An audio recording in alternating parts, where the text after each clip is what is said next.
our goal is to not, we just want to survive through this and get through. So we're not trying to, make a ton of money off of anything. So we've cut our margins. We've all, we're doing what we can. We have to shrink a little bit to survive this. So we're taking action to make sure that we survive the storm. But you're right. I mean, it's happening across not just non-QM.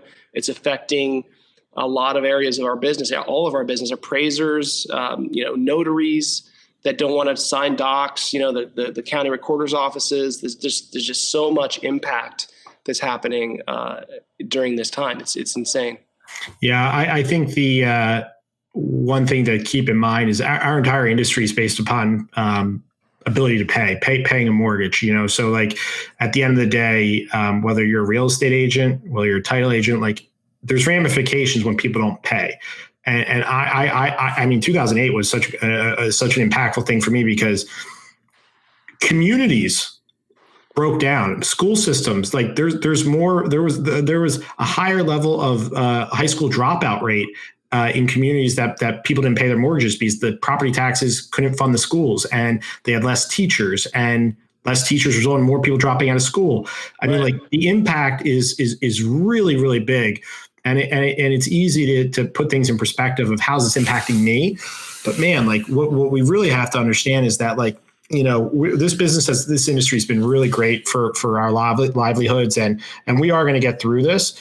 But we also have to understand like the difference between us like going a month without getting paid or 6 weeks, whatever the situation is, without getting paid versus your guy that's, making, basically just making enough to get by. It's so different. And it's such a different situation. That's why it's really important that we are, we're communicative to the market and communicative to as many people as possible about what's going on. And listen, the SBA and the government are going to be coming out with some things that hopefully provide a little bit of relief to everyday Americans. But for us, it's a game of survival right now. Yep. Yeah, I mean, how fast they were able to get this stimulus bill done is mind-boggling. I mean, I look back and like I think I mentioned, it took a year for QE1 to happen from when the first wave of subprime lenders went out of business. It took a whole year. This is like insane of how fast things are moving every single day, and it's why it's like watching CNBC and just talking to every investment banker, every firm that you can. It's changing, it's changing, evolving. And, I'm kind of an eternal optimist but I've gone through gnarly things in my life. Like I'm a cancer survivor. I've gone through, death of friends, death of, mother-in-laws and just, sudden stuff that's just crazy. And all we have is today. That's all we can get. All we can guarantee is that we have today.